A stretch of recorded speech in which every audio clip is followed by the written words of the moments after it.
Hello दोस्तों, मैं अभिराज त्रिवेदी आप सभी का स्वागत करता हूं विकास स्टडी सर्किल के यूट्यूब चैनल पर। दोस्तों, जैसा कि आप सभी को पता है कि आज 15 अक्टूबर UP triple S C PT का पेपर जो हुआ है फर्स्ट शिफ्ट का, उसकी आंसर की लेकर हम आए हैं। तो दोस्तों, वीडियो के साथ अंत तक जरूर बने रहें। ये आंसर की 100% एक्यूरेसी के साथ सही है, तो आप अपने अपने आंसर मैच कीजिए। इसी के साथ बिना टाइम गंवाए अपने पहले क्वेश्चन की तरफ बढ़ते हैं। दोस्तों, आज का हमारा पहला क्वेश्चन है, निम्नलिखित में से किसे केंद्र शासित प्रदेश में उच्च न्यायालय स्थापित करने का अधिकार है? तो दोस्तों, इसमें ऑप्शन नंबर डी सही होगा, संसद। अगला क्वेश्चन है दोस्तों, निम्नलिखित में से निम्नलिखित में से कौन सा अनुच्छेद भारतीय संविधान की सर्वोच्च न्यायालय की स्थापना और गठन के बारे में है? तो दोस्तों, इसका आंसर जो होगा ऑप्शन नंबर ए 124। आगे बढ़ते हैं दोस्तों, अगला क्वेश्चन है, खाली स्थान के पास मौलिक अधिकार को लागू करने की शक्ति है? किसमें मौलिक अधिकार लागू करने की शक्ति है? तो दोस्तों, ऑप्शन नंबर बी राष्ट्रपति। राष्ट्रपति इसका राइट आंसर होगा। आगे बढ़ते हैं, अगला क्वेश्चन है, भारत में राष्ट्रीय मानवाधिकार आयोग निम्नलिखित में से किस मंत्रालय के अधीन है? तो दोस्तों, इसमें ऑप्शन नंबर ए सही होगा, इनमें से कोई नहीं, इनमें से कोई नहीं। आगे बढ़ते हैं, अगला क्वेश्चन है हमारा, अगला क्वेश्चन है, न्यूमोनिया मानव शरीर में निम्नलिखित में से किस अंग को प्रभावित करता है? निमोनिया किस अंग को प्रभावित करता है? तो दोस्तों, इसमें ऑप्शन नंबर ए सॉरी दोस्तों, इसमें ऑप्शन नंबर डी सही होगा, फेफड़े। आगे बढ़ते हैं, अगला क्वेश्चन है, निम्नलिखित में से कौन सा वनस्पति रेशा नहीं है? निम्नलिखित में से कौन सा वनस्पति रेशा नहीं है? तो दोस्तों, इसमें ऑप्शन नंबर बी नायलॉन बिल्कुल राइट आंसर होगा। आगे बढ़ते हैं, अगला क्वेश्चन है, तारों का रंग निम्नलिखित में से किस पर निर्भर करता है? तारों का रंग निम्नलिखित में से किस पर निर्भर करता है? तो दोस्तों, इसमें ऑप्शन नंबर डी उसके तापमान पर बिल्कुल राइट आंसर होगा।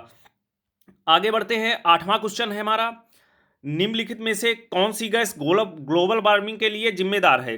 दोस्तों, इसमें option number D green house gas बिल्कुल राइट आंसर होगा। दोस्तों, ये हमारी आप लोग अपनी सीरीज मैच कर लेना कि कहाँ पे कौन सा है। ये मेरे पास जो पेपर आया है उसकी मैं सीरीज आप लोगों को प्रोवाइड करा रहा हूँ, आप लोग अपने आंसर पेपर में देख के मैच कर लीजिएगा। आगे बढ़ते हैं दोस्तों, अगला क्वेश्चन नवा क्वेश्चन है, ये मैथमेटिक्स से रिलेटेड क्वेश्चन है। इसका दोस्तों ऑप्शन सही होगा 100, इसका ऑप्शन 100 सही होगा, ऑप्शन नंबर बी बिल्कुल राइट आंसर होगा। आगे बढ़ते हैं, अगला क्वेश्चन ये भी कुछ मैथमेटिक्स से रिलेटेड है हमारा। इसमें जो होगा ऑप्शन नंबर 20%, बी ऑप्शन सही होगा 20%। आगे बढ़ते हैं, 11वां क्वेश्चन है। 11वें क्वेश्चन में दोस्तों ऑप्शन सही होगा आपका 50, ए ऑप्शन।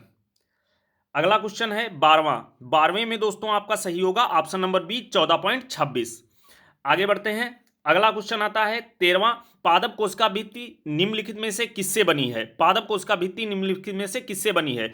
तो दोस्तों, इसमें ऑप्शन होगा ऑप्शन नंबर डी सेलुलोज से। अगला क्वेश्चन है 14, ये भी मैथमेटिक्स का है, तो इसमें ऑप्शन नंबर डी 30 ये राइट आंसर होगा। आगे बढ़ते हैं, अगला क्वेश्चन नंबर 15, ये हिंदी से संबंधित है।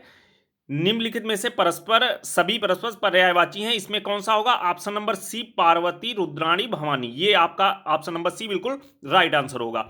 आगे है, किस विकल्प में सही युग्म विलोम युग्म है?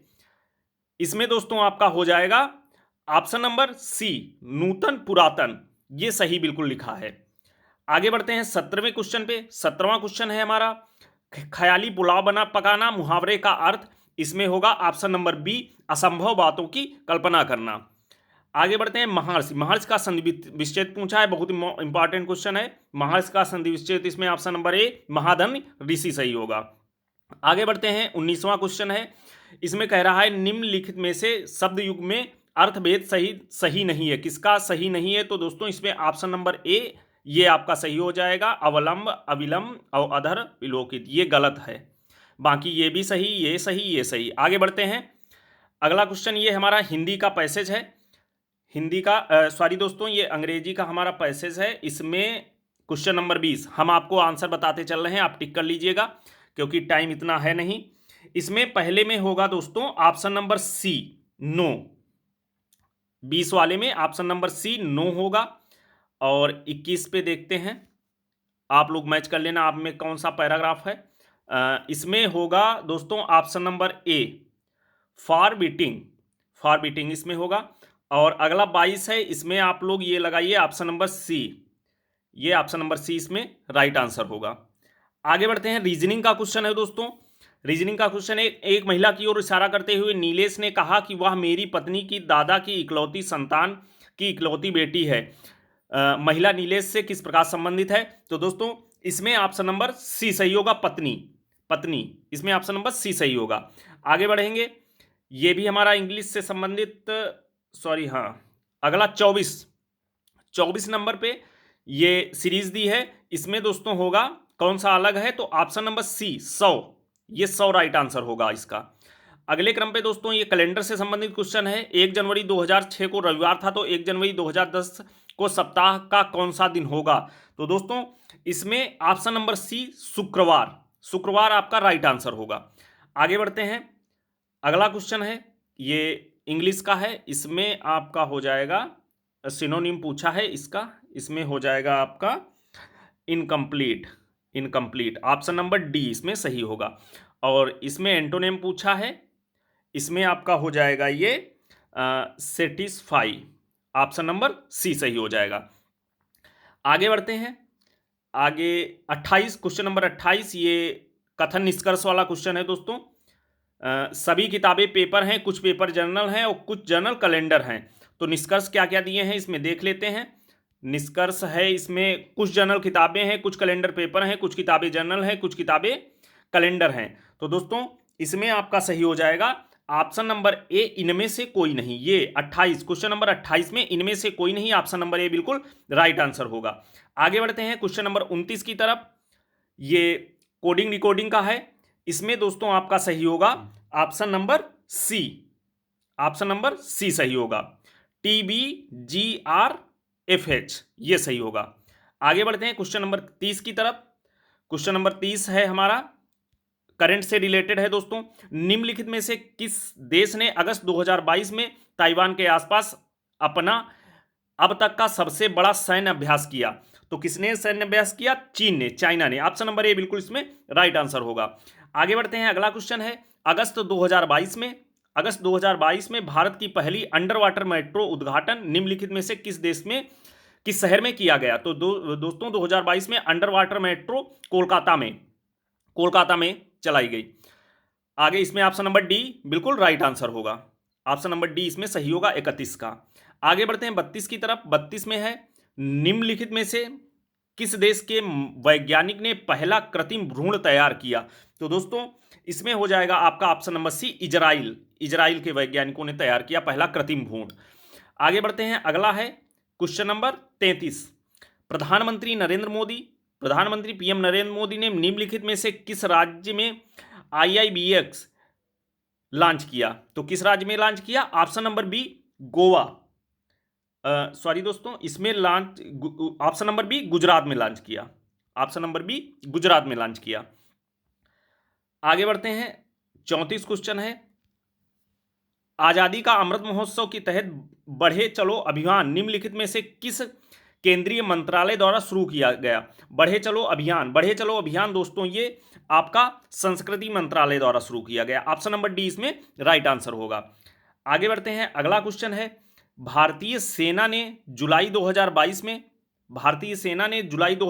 में खालिस्तान नामक एक अखिल भारतीय उपग्रह संचार अभ्यास का आयोजन किया। तो कौन सा ये है? ये होगा आपका option number D, Skylight, option number D इसमें भी दोस्तों 35 नंबर में डी ऑप्शन सही होगा। आगे बढ़ते हैं, 36 है। 36 क्वेश्चन नंबर क्या कह रहा है, भारत के किन दो शहरों के बीच आकाशा एयर की पहली उड़ान का उद्घाटन किया गया? तो दोस्तों इसमें होगा ऑप्शन नंबर बी, मुंबई से अहमदाबाद, आकाशा एयर की पहली उड़ान मुंबई से अहमदाबाद की हुई। आगे बढ़ते हैं, क्वेश्चन नंबर 37 है। क्वेश्चन नंबर 37, निम्नलिखित में से कौन सा राज्य भारत का पहला हर घर जल प्रमाणित राज्य बना?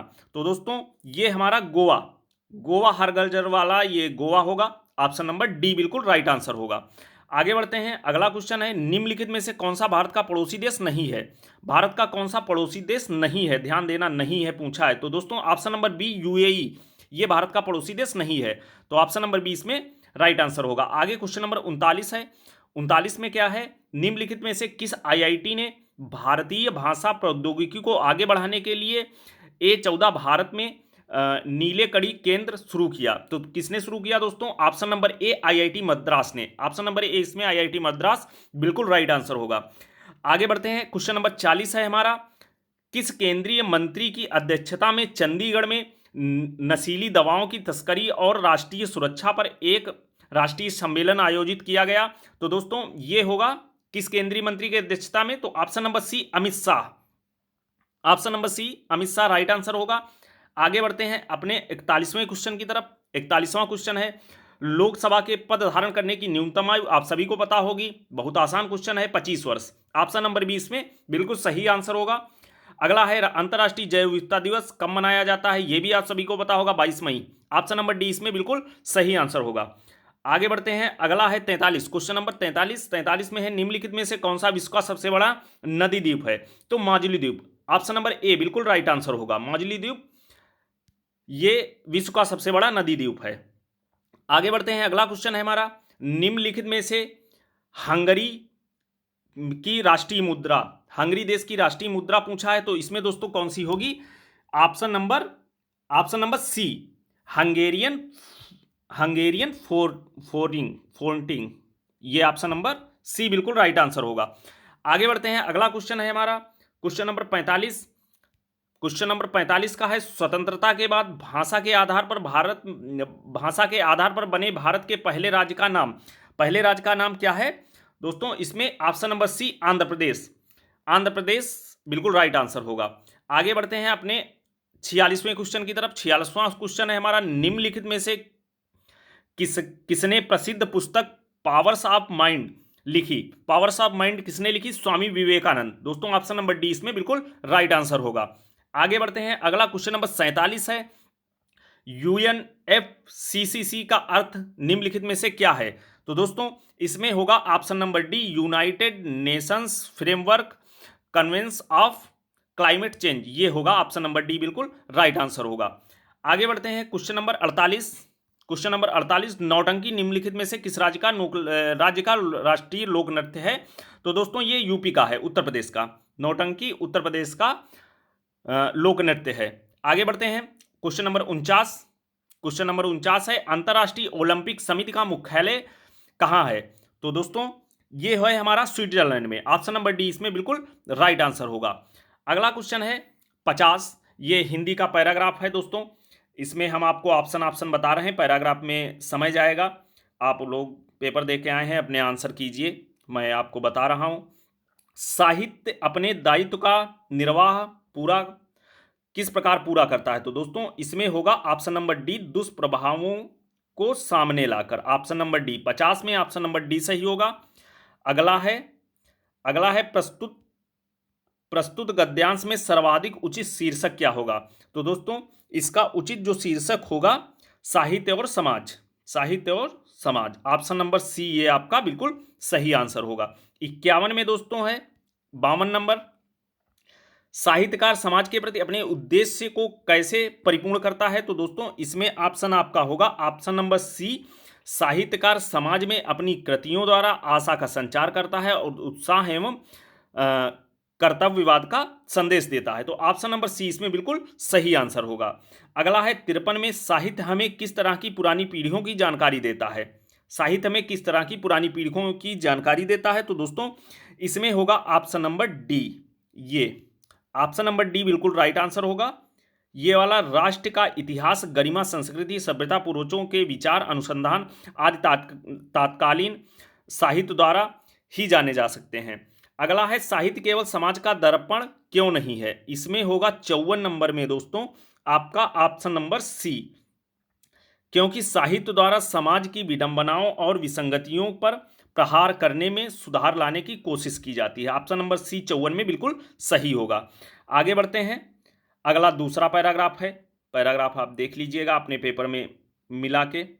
इसमें क्वेश्चन है 55, क्वेश्चन है 54 कहाँ गया? 54 54 हो गया, हाँ 54 हो गया। ये 55 नंबर दूसरा पैराग्राफ है, 55 नंबर है यहाँ पे।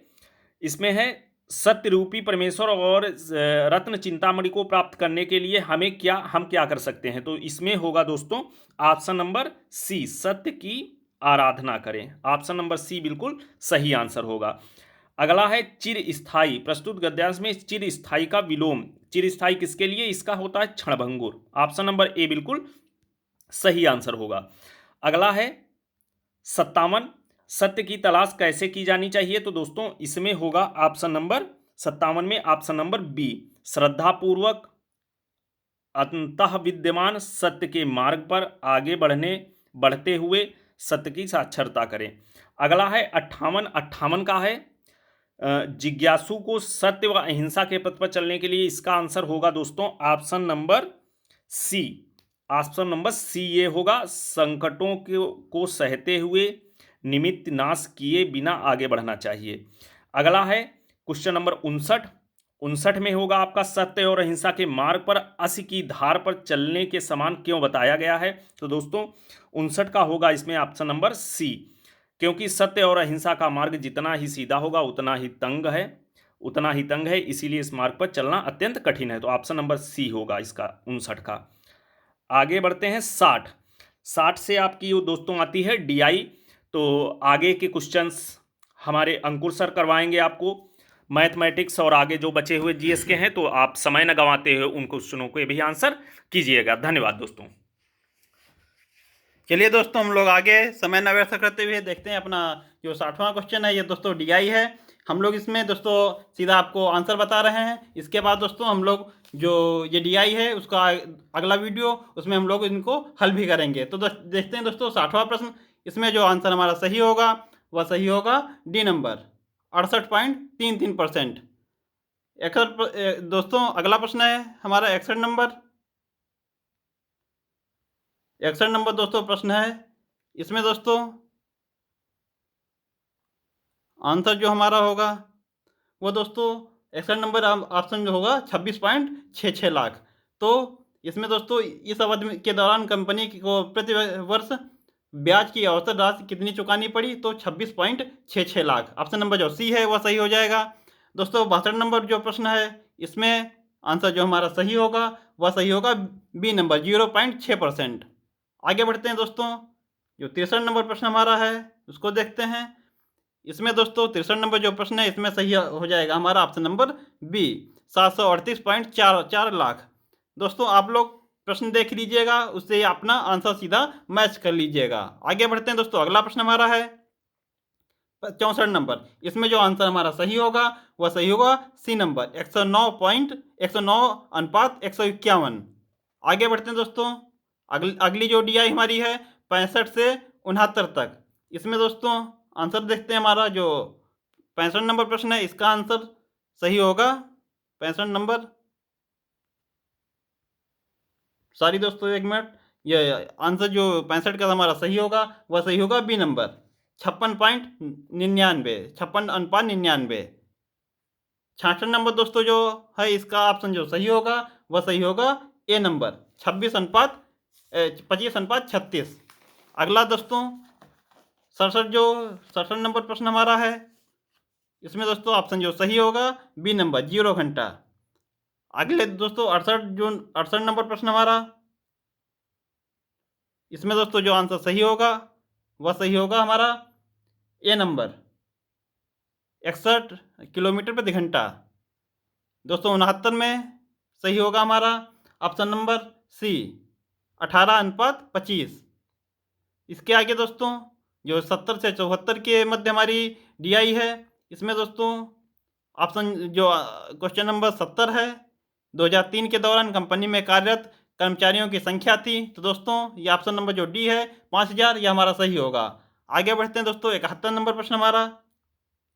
इसमें दोस्तों 2003 में कंपनी में काम करने वाले कर्मचारियों की संख्या 2006 में कंपनी में काम करने वाले कर्मचारियों की संख्या का लगभग कितने प्रतिशत थी। तो दोस्तों यह थी 96.15%। ऑप्शन नंबर जो सी है वह सही हो जाएगा। अगला दोस्तों 72वां जो प्रश्न है इसमें हमारा आंसर सही होगा ए नंबर 9/13। ऑप्शन नंबर जो ए है 72 में वह सही हो जाएगा 9/13। दोस्तों 73वां नंबर जो प्रश्न है, इसमें हमारा आंसर सही होगा ऑप्शन नंबर सी 2002। अगला दोस्तों जो 74वां प्रश्न है, इसमें हमारा जो ऑप्शन सही होगा वह सही हो जाएगा डी नंबर 1%। इसके आगे दोस्तों जो 75 से 79 तक की हमारी ये दंड आरेख है, इसमें आप लोग देखिएगा 75वां प्रश्न।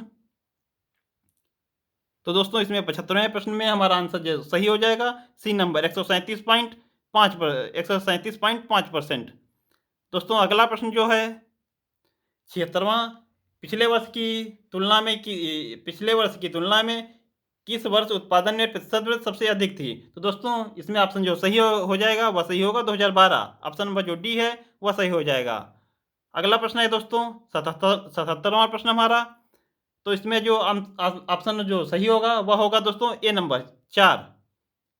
78 नंबर दोस्तों प्रश्न देखिए, इसमें जो ऑप्शन सही होगा 2013 से 14 तक खिलौनों के उत्पादन में लगभग प्रतिशत गिरावट कितनी थी? तो दोस्तों यह थी 20%। ऑप्शन नंबर जो बी है वह सही हो जाएगा। 79 नंबर दोस्तों 15-16 का औसत उत्पादन निम्नलिखित में से किस वर्षों की युग्म के औसत उत्पादन के बिल्कुल बराबर था? तो दोस्तों ऑप्शन जो नंबर जो बी है 2012 और 2017 यह सही हो जाएगा। इसके आगे दोस्तों देखिएगा, ये हमारे मैथ के प्रश्न जो डीआई से संबंधित 20 प्रश्न थे वो हमारे हो गए। अब आगे जो हमारी ये जीएस के पोर्शन है उसमें देखिए, निम्नलिखित में से वह व्यक्ति का नाम जिसका नाम देवानाम पीदस्सी था? तो दोस्तों आप लोगों को पता होगा जो मौर्य सम्राट अशोक था उसका नाम ही देवानाम पीदस्सी भी था।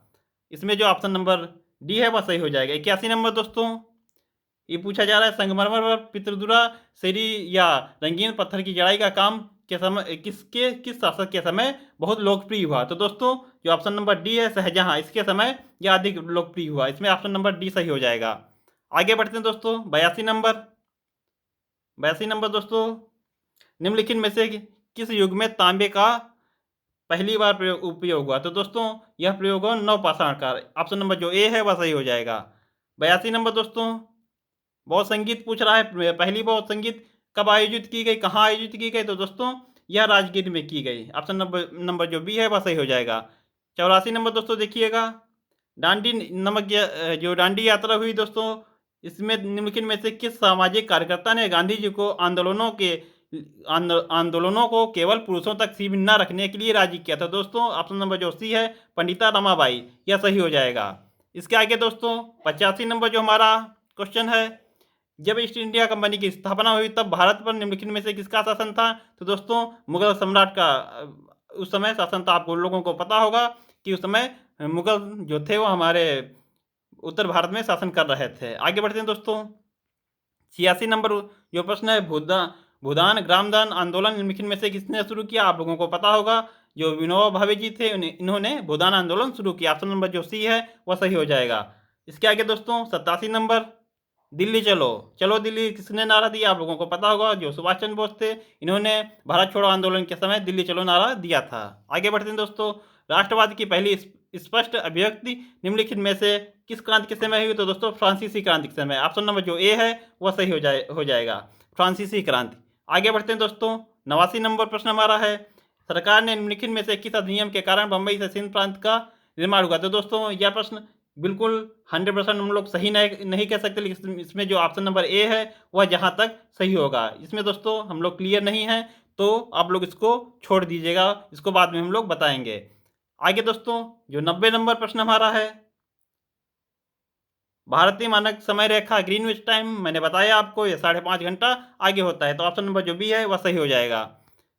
91 नंबर दोस्तों प्रश्न है, निम्नलिखित में से कौन जनसंख्या वितरण को प्रभावित करने वाला आर्थिक कारक नहीं है? इसमें दोस्तों जो ऑप्शन नंबर सी है वह सही हो जाएगा। यह भी दोस्तों प्रश्न आप लोग इसको भी टिक कर लीजिएगा, या भी हम लोग बात को डिस्कस करेंगे। इसमें ऑप्शन नंबर जो सी है जहाँ तक 60% यह सही होगा। आगे बढ़ते हैं दोस्तों 92वां प्रश्न हमारा, विश्व की सबसे ऊंची चोटी माउंट एवरेस्ट किसके बीच है? तो आप लोगों को पता होगा यह नेपाल और तिब्बत के मध्य है। आगे बढ़ते हैं दोस्तों, अगला प्रश्न है, निम्नलिखित में से भारत में अक्टूबर की गर्मी का मुख्य कारण क्या है? तो दोस्तों इसमें जो ऑप्शन नंबर डी है वह सही हो जाएगा, उच्च आर्द्रता से जुड़ा उच्च तापमान। आगे बढ़ते हैं दोस्तों 94 नंबर जो प्रश्न हमारा है, किसी भी विकासशील अर्थव्यवस्था के प्रारंभिक चरणों में अधिकांश गतिविधियां किस क्षेत्र से संबंधित होती हैं, तो आप लोगों को पता होगा यह प्राथमिक क्षेत्र से संबंधित होती हैं। और प्राथमिक क्षेत्र के अंतर्गत आपको पता होगा जो कृषि है वह प्राथमिक क्षेत्र के अंतर्गत ही आती है। अगला प्रश्न है दोस्तों, हरित क्रांति की राजनीति का हिस्सा था, तो कौन सा दोस्तों इसमें सही होगा? इसमें सही होगा हमारा ऑप्शन नंबर डी, उच्च उपज देने वाली किस्मों के बीज। ऑप्शन नंबर जो डी है वह सही हो जाएगा। 96वां प्रश्न दोस्तों, बिहार का अशोक, आपको पता होगा बिहार का अशोक किसे कहा जाता है? तो कोसी नदी को। ऑप्शन नंबर ए जो है वो सही हो जाएगा। 97 दोस्तों प्रश्न हमारा, पंचवर्षीय योजनाओं को अंतिम स्वीकृति कौन देता है? तो यह देता है राष्ट्रीय विकास परिषद। ऑप्शन नंबर जो बी है वह सही हो जाएगा। आगे दोस्तों जो 98वां प्रश्न है हमारा, भारत की संघ कार्यपालिका में निम्नलिखित में से कौन शामिल नहीं है? तो दोस्तों आप लोगों को पता होगा जो राज्यों के मुख्यमंत्री हैं वो शामिल नहीं होते, प्रधानमंत्री, राष्ट्रपति और उपराष्ट्रपति ये तीनों जो है शामिल होते हैं। तो ऑप्शन नंबर जो ए है वह सही हो जाएगा। 99 दोस्तों प्रश्न, इसमें से कौन सी एक वाणिज्यिक बैंक नहीं है? तो दोस्तों आप लोगों को पता है जो सिडबी बैंक है यह वाणिज्यिक बैंक नहीं है, और इसका भी आप लोग ध्यान रखना, जो इसका मुख्यालय है वह लखनऊ में है। और दोस्तों ये हमारा अंतिम प्रश्न है, निम्नलिखित में से कौन सा सार्वजनिक क्षेत्र का उपक्रम संसद के तहत विशेष कानून पारित करके स्थापित किया गया था? तो दोस्तों ऑप्शन नंबर जो डी है वैधानिक निगम, यह सही हो जाएगा। तो दोस्तों हम लोगों ने ये फर्स्ट शिफ्ट जो हमारी यूपीट्रिपल पीटी की परीक्षा हुई है 15 अक्टूबर को, या फर्स्ट शिफ्ट का हम लोगों ने इसमें जो प्रश्न आए हम लोगों ने देखे।